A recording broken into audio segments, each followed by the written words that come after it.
2대 생활 역선 이번 시간에는 곡류의 효능과 주의사항에 대해서 알아보겠습니다. 곡류는 우리 식단의 기본이 되는 중요한 식품입니다. 각 곡물은 고유한 영양 특성과 효능을 가지고 있어서 적절히 섭취하면 건강에 도움이 됩니다. 이 내용은 산약초 연구가인 이일쌤의 생활 식취하고 산약초 생활 건강을 에서 저희가 수업을 들은 것 같고서 이것을 요약해서 정리해서 만든 것입니다. 먼저 우리 주식인 쌀에 대해서 알아보겠습니다. 쌀의 주의사항은 독고말이라고 하는 축농증과 비염에 효능이 있는 이 창이자라는 거와 함께 먹으면 가슴 통증이 발생할 수 있습니다. 조리 팁으로는 쌀죽을 만들 때 소금을 쓰면 비타민 B하고 C군이 파괴된다고 합니다. 그래서 소금 대신 반드시 간장을 사용하기를 권합니다. 우리가 많이 먹는 그 맵쌀뿐만 아니라 찹쌀에 대해서 알아보겠습니다. 찹쌀은 효능은 비위가 차서 오는 설사, 허약 체질의 식은땀, 번열로 인한 가슴 답답함 해소에 도움이 됩니다. 그리고 찹쌀은 소화가 잘 되고 위장을 따뜻하게 해주는 효능이 있어 몸이 차거나 소화력이 약한 사람에게 좋습니다. 특히 찹쌀죽은 속을 편안하게 해주고 기력 회복에 도움이 됩니다. 또한 찹쌀은 혈액순환을 개선하고 혈압을 낮추는 효과도 있습니다. 주의사항으로는 열성체질이라든가 몸에 습열이 많아 노란 가래가 나오는 사람은 좋지 않습니다. 또 감기로 열이 있거나 기침이 있는 환자는 좋지 않고요. 찹쌀은 혈당 지수가 높기 때문에 당뇨병 환자는 주의해서 섭취해야 합니다. 또 성질이 따뜻하고 끈적끈적하여 이 열이 많은 사람이나 습기가 많은 사람에게는 오히려 증상을 악화시킬 수가 있습니다. 모든 위장 냉에는 찹쌀밥을 들기름으로 비벼서 먹는 것을 권장합니다. 우리가 빵 같은 거 많이 먹는데 요즘은 서양식으로 이렇게 음식을 좀 많이 먹다 보니까 밀가루를 많이 먹죠. 그래서 밀가루에 대해서 특성과 활용에 대해서 알아보겠습니다. 어, 우리가 한약 복용할 때 그 한의사들이라든가에서는 밀가루 음식을 피해야 한다고 많이 권고하고 있죠.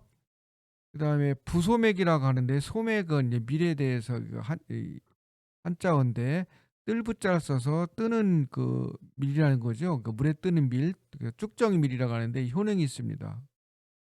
그래서 이 부소맥은 성미가 달고 차며 진정 효과가 있고 식은땀을 치료하며 심장의 열을 내려준다고 합니다. 밀은 그 여자들이 히스테리에 상당히 도움이 된다고 하는데요. 밀 3홉, 감초 40g, 대추 7개를 달여서 먹는 것이 좋다고 합니다. 이와 밀, 감축, 대추 이 조합은 좀 틀리지만 이런 히스테리에는 감맥 대조탕이라는 것을 먹는 것을 권장하고 있습니다. 보리에 대해서 알아보겠습니다. 보리는 비장을 보호하고 위장의 원기를 북돋아 줍니다. 가슴의 번열을 없애고 방광열을 내려 소변을 잘 보게 한다고 합니다. 섭취 팁을 알아볼게요. 겨울철에는 이제 보리밥을 많이 먹지 말아야 한다고 합니다. 평소 밥을 해 먹을 때는 보리 3, 쌀 7, 즉 3대 7 비율로 해서 먹으면 좋다고 합니다. 건강식으로 맵쌀, 찹쌀, 보리쌀을 섞을 때는 혼합법을 만들 때는 각각 맵쌀 15, 찹쌀 15, 보리쌀 70의 비율로 밥을 지어 먹는 것이 좋다고 합니다. 보리에 관련돼서 70년대 그 추억을 보게 되면 저희들이 초등학교 다닐 때 이 쌀이 귀하다 보니까 보리를 굉장히 권장했어요. 그래서 그 학교 점심시간에 담임 선생님이 가지고 온 도시락을 뭐 과거에는 이제 도시락을 전부 싸왔죠. 이 도시락을 에서 그 쌀과 보리가 섞여 있는지 그 혼식이 됐는지가 어 보기 위해서 도시락 검사를 했거든요, 그 당시에는. 근데 저희 집 같은 경우는 인제 그 시골서 쌀을 갖다가 먹다 보니까 보리는 그 쌀은 이제 무료로 부모님한테 할아버지 할머니한테 받는데 이 보리는 그 시내에서 사야 되거든요. 그래서 보리를 잘 안 샀습니다. 그래서 그러다 보니까 이제 쌀밥을 많이 먹는데, 그래서 국가에서 이제 혼식을 권장하다 보니까 보리를 좀 쌌는데, 솔직히 보리가 이게 까칠까칠하잖아요. 하다 보니까 먹기가 좀 힘들었는데, 그래서 이제 위다가 선생님한테 나눠달라고 보리를 살짝 덮어놓고 밑에다 쌀밥이죠. 그래서 선생님은 그걸 알기 때문에 도시락을 발랑 뒤집어 갖고서 쌀이 나오고 하면 좀 꾸중을 좀 들었던 기억이 있죠. 지금은 이제 건강식이라 해서 뭐 보리밥, 꽁보리밥도 같이 먹고 있었는데, 그 당시에는 그렇게 보리 먹는 걸 별로 껄끄러워 갖고 어린 나이에 별로 좋지 않았던 그 좀 아픈 추억이 있네요. 수수에 대해서 알아보겠습니다. 어, 수수의 효능과 주의사항에 대해서 알아보면요. 수수는 위장을 튼튼하게 하고 식체를 풀어줍니다. 어, 설사를 먹게 하는 효능이 있다고 하고 있고요. 대추와 같이 쓰면 소화불량에 좋다고 합니다. 주의사항은 당뇨 환자와 변비가 있는 사람은 이 변비가 있는 사람이 떫은 맛 때문에 섭취를 피해야 한다고 합니다. 수수도 요즘 많이 먹죠. 수수 떡이라든가 뭐 수수 갖고서 이제 뭐 제주도 같은 뭐 오메기 떡을 만든다든가 하는데, 그 당뇨 환자와 변비 있는 사람은 섭취를 좀 피해야 한다고 합니다. 옥수수로 했죠. 이 옥수수는 그 저쪽 그 멕시코 쪽에서 넘어왔는데, 과거에 그 멕시카에 에서는 이 옥수수를 주식으로 삼았다고 합니다. 사실상 뭐 칼로리도 별로 없는데 상당히 좀 힘들었겠죠, 먹고 사는데. 이 옥수수는 이 고지혈증이라든가 고혈압, 심장병에 도움이 된다고 합니다. 만성 신장병으로 인한 부종에 효과적이라고 있고요. 주의사항으로는 이 곰팡이가 핀 옥수수는 발암 물질이 있어서 반드시 피해야 한다고 합니다. 또 위에 열이 많은 사람은 권하지 않고요. 여기서 어, 또 다른 것은 이 옥수수가 의외로 혈당 지수가 높습니다. 그래서 옥수수가 이게 혈당 지수가 높고 뭐 칼로리는 적은데 한번 먹다 보면 이제 몇 개씩 먹죠. 그러다 보니까 이 혈당 스파이크가 일어날 수가 있거든요. 저도 한번 옥수수를 두 개를 한꺼번에 먹고서 혈당을 한번 재보니까 200이 넘더라고요. 그래서 상당히 좀, 특히 당뇨라든가 이렇게 이런 사람들에서는 이 옥수수를 한 개 정도 먹지, 뭐 두세 개씩 보통 먹잖아요. 주의를 좀 기울여야 된다. 의외로 혈당 지수가 높다. 혈당 지수가 높다는 거고요.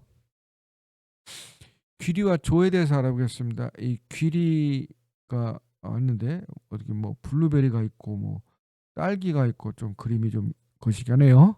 이상하죠? 이게 그 AI로 그 이미지를 생성하다 보니까 이 저작권 때문에 AI를 사용하고 있습니다. 하다 보니까 이게 가끔 귤이라든가 뭐 버섯 같은 거, 느타리 버섯 특히 이런 것들을 얘가 인식을 못하라서 좀 이상하게 그리거든요. 좀 양해를 좀 부탁하고요. 자, 귀리 같은 것도 좀 많이 이제 건강식이라 해서 많이 먹는데, 귀리는 자한, 도한, 허한 같은 거에 효과적이고 노인성 검버섯 형성을 억제한다고 합니다.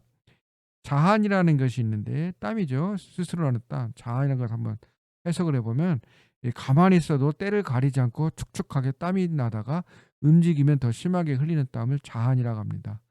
도화는 도둑놈 같죠. 즉 잠을 자는 중에만 땀을 흘려요. 잠을 깨면 또 안 흘려요. 어, 허한이라는 것은 뭐 이것을 몸이 허약해서 오는 땀을 허한이라고 한다고 합니다. 조 이제 기장을 얘기하는데, 신장과 위에 열이 많은 사람에겐 좋지만 몸이 찬 사람, 저혈압, 빈혈이 있는 사람은 지나치게 많이 먹지 말아야 합니다. 몸이 찬 사람, 저혈압, 빈혈이 있는 사람 먹지 말아야 한다는 것은 이 조가 약간 성미가 차다는 거죠. 행인 즉 살구씨라고 하는데, 이 살구씨와 같이 먹으면 구토나 설사를 한다고도 합니다. 강낭콩에 대해서는 좀 알아볼게요. 강낭콩은 이제 한약 복용 중이거나 위장에 가스가 차는 사람을 피해야 한다고 합니다. 콩에는 이제 인이라는 성분이 다량 함유되어 있어서 이 칼슘이 풍부한 치즈와 같이 먹으면 인산칼슘이라는 것이 인과 칼슘이 결합해요. 인산칼슘이 된다고 합니다. 그래서 체내에 흡수되지 못하니까 콩 먹을 때는, 즉 강낭콩 먹을 때는 치즈를 먹지 않는다. 또 당근과 함께 섭취하면 당뇨병 관리에 도움이 된다고 합니다. 검정콩에 대해서 효능과 주의사항에 대해 알아보겠습니다. 여기서 이제 검정콩, 노란콩, 뭐 빨간콩 이런 얘기가 나오는데 이건 특정 품종을 얘기한 게 아니라 색깔이 검으면 검정콩, 노라면 노란콩, 불구스러운 팥 같은 것은 붉은 빨간콩 이렇게 이해를 해주시면 좋겠습니다. 검정콩의 효능은 이제 비장을 강화시키고 소변을 개선시키고 신장을 보호하고 해독작용이 있습니다. 주의사항으로는 어린이와 한약 복용자는 섭취를 좀 제한해야 되고요. 위험한 사항인데 이제 피마자와 함께 먹으면 위험할 수 있다고 합니다. 위험하다는 것은 사망할 확률도 있다는 것이죠. 노란콩, 좀 메주콩에 대해서 알아보겠습니다. 이 노란콩, 메주콩은 그 된장과 메주를 만드는 기본 재료 있죠.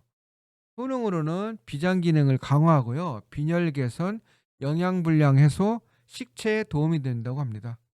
주의사항으로는 이제 비장이 허약한 사람, 위허인 체질이 위허인 사람인 경우죠. 여름이별비는 콩국수를 많이 먹는데 이 체질이 위허인 사람은 이 콩국수를 좀 가급적 피해야 한답니다. 이게 굉장히 차죠. 찬데 위가 허약한데다 찬 거 먹으면 설사 같은 것이 할 수가 있죠. 녹두에 대해서 알아보겠습니다. 녹두는 열독을 해소하고요. 이뇨작용, 소변을 잘 나오게 하고 그 붓기를 없애주는 부종 감소, 더위 먹음과 갈증 해소에 도움이 된다고 합니다. 그다음에 녹두는 오래 먹어도 해가 없고 인삼, 황기, 당귀, 백출에 견주어도 손색이 없다고 합니다. 주의사항을 알아보면요. 녹두는 성질이 차다갑니다. 그래서 저혈압, 몸과 위가 찬 사람은 피해야 하고요. 녹두와 사과를 동시에 섭취하면 중독을 일으킨다고 합니다. 좀 이번 공부하면서 새로운 상황입니다. 뭐 녹두하고 사과를 같이 먹지는 않지만요. 그 한약을 먹을 때는 녹두를 피해야 한다고 합니다. 한약을 먹을 때 피할 게 많네요. 뭐 밀가루도 피해야 되고 녹두도 피해야 되고요. 빈대떡을 많이 먹죠. 근데 녹두를 갖고서 빈대떡을 먹죠. 옛날에 그 뭐 일제 강점기 때 노래 뭐 돈 없으면 빈대떡이나 부쳐 먹으라 하는데 요즘 빈대떡이 너무 비싸서 없는 사람은 빈대떡도 먹지 못하죠. 빈대떡은 이제 녹두하고 동북콩, 쌀가루를 7대 2대 1 비율로 만든다고 합니다. 그래서 몸에 열이 있거나 기름진 음식, 술을 먹은 사람에게 좋다고 하죠. 그래서 옛날 그 노래에서도 마찬가지로 술 먹고서 숙취해독에 이 빈대떡을 먹었나 합니다. 숙주나물에 대해 특성과 활용을 알아보겠습니다. 숙지나물은 잘 쉬죠. 숙주나물이 가장 쉽니다. 그 비위가 찬 사람은 장기 섭취를 피해야 한다고 합니다. 또 숙취 해소에 도움이 된다고 하는데 이 숙주로 만든 국은 숙취와 열독 해소에 효과적이라고 합니다. 그다음에 보고가 이제 이 내장이라든가 이런 데에 좀 강력한 독이 있죠. 그 보고 중독 시 숙주 120g을 삶아서 물을 마시면 도움이 된다고 합니다. 땅콩에 대해서 알아보겠습니다. 땅콩은 이제 비장을 보호하고 원기를 회복시키는 데 도움이 된다고 합니다. 그러니까 폐가 건조한 것을 개선하고 가래를 해소하는 데 효과적이라고 있죠. 땅콩을 많이 먹는데 주의사항이 꽤 많더라고요. 즉 오래 묵은 땅콩이나 곰팡이가 핀 땅콩은 독성이 있어 간암을 유발하므로 절대로 먹지 않아야 한다고 합니다. 또 생으로도 먹는데 이 생으로 먹지 말아야 하며 반드시 익혀 먹어야 한다고 합니다. 네, 술과 같이 먹으면 숙취를 조장하므로 같이 먹지 않습니다. 또 이외에 땅콩뿐만 아니라 참외와 감도 술안주로 먹지 않고 있고요. 그런데 의외로 우리가 그 맥주집 가서 먹을 때 보면 이 기본 안주라든가 이런 거 이제 마른 안주로 이제 땅콩 같은 것들이 많이 나오는데 여기서 좀 이 약선을 좀 배우다 보니까 술과 같이 먹으면 숙취를 조장해서 빨리 취한다고 하네요. 근데 같이 먹지 말아라 하는데 우리가 생각 없이 많이 그 먹었습니다. 오징어와 땅콩, 그다음에 술을 같이 섭취하면 콜레스테롤 수치가 높아지다고 합니다. 술을 먹을 때는 땅콩도 먹으면 안 되고요. 오징어도 같이 먹으면 돼요. 마른 오징어 우리가 많이 먹죠. 오징어도 콜레스테롤이 높은데 이것도 또 콜레스테롤 수치가 더 높아진다고 하니까 주의를 기울여야겠습니다. 술도 함부로 먹으면 안 된다 하는 것을 알아뒀으면 좋겠습니다. 팥에 대해서 알아보겠습니다. 우리가 팥을 많이 먹죠. 그 효능을 보게 되면 비장을 강화시키고요. 이뇨작용하고 열을 감소시키고 부종 완화, 혈액순환 개선, 해독에 도움이 된다고 합니다. 주의사항으로는 이게 그 소변을 잘 나오게 해요. 그 이뇨작용이 강해서요. 평소 소변을 자주 보거나 소변량이 많은 사람은 좋지 않습니다. 네, 팥과 백설탕을 같이 먹으면 변비가 생기고 비타민 B환도 손실된다고 합니다. 팥은 이제 폐에 열이 차서 건조하여 천식이 있거나 입이 마르고 소변이 불리할 때는 팥, 백합, 살구씨를 넣고 죽을 쏘아 먹습니다.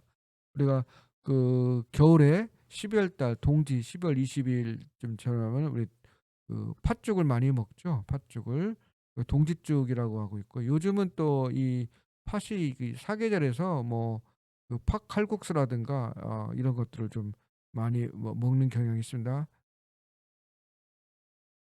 완두를 보게 되겠습니다. 완두를 그 위장을 튼튼하게 하고 있고요. 소변을 잘 보게 합니다. 이 콩들이 그 이뇨작용이 많네요. 혈사를 먹게 합니다. 해산후 젖 분비를 촉진하고 있고요. 고혈압, 심장병에 도움이 된다고 합니다. 활용 면에서는 이 밀가루와 궁합이 좋다고 합니다. 그래서 찐빵에 팥을 넣는데 찐빵에 서로 완두가 좋지 않을까 하는 생각이 들어서 적어봤습니다. 기타 곡물의 효능에 대해서 알아보겠습니다. 검정쌀이 있는데 흑미라고 하죠. 검정쌀은 신장을 이롭게 한다고 합니다. 율무는 대표적인 기능이 식기를 제거합니다. 습을 제거하면서 그 근육을 부드럽게 합니다. 그래서 율무차 같은 걸 좀 먹죠. 그래서 이것은 근육을 부드럽게 하고 습기를 제거한다 하는 것을 기억을 해뒀으면 좋겠습니다. 곡물 조합의 효과에 대해서 알아볼까요? 밀과 감초와 대추를 먹으면 여성 히스테리 완화에 도움이 된다. 팥과 백합과 살구씨를 같이 조합하면 폐 건조 및 천식을 완화시킨다. 강낭콩과 당근을 같이 먹으면 당뇨병 관리에 도움이 된다. 지금까지 배운 내용 중에서 이런 곡물 조합을 갖고서 어떤 효과가 있는지를 이렇게 요약을 해봤습니다.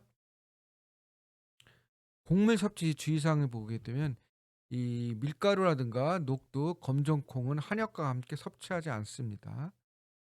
그 체질이 찬 사람은 녹두, 수수 섭취를 주의해야 되고 있고요. 당뇨병 환자는 수수, 찹쌀, 여기다 하나 더 추가해야겠네요. 옥수수 섭취를 제한해야 합니다. 그래서 건강한 곡물 섭취 방법으로는 다양한 곡물을 혼합하여 영양 균형을 맞춰주는 게 좋고요.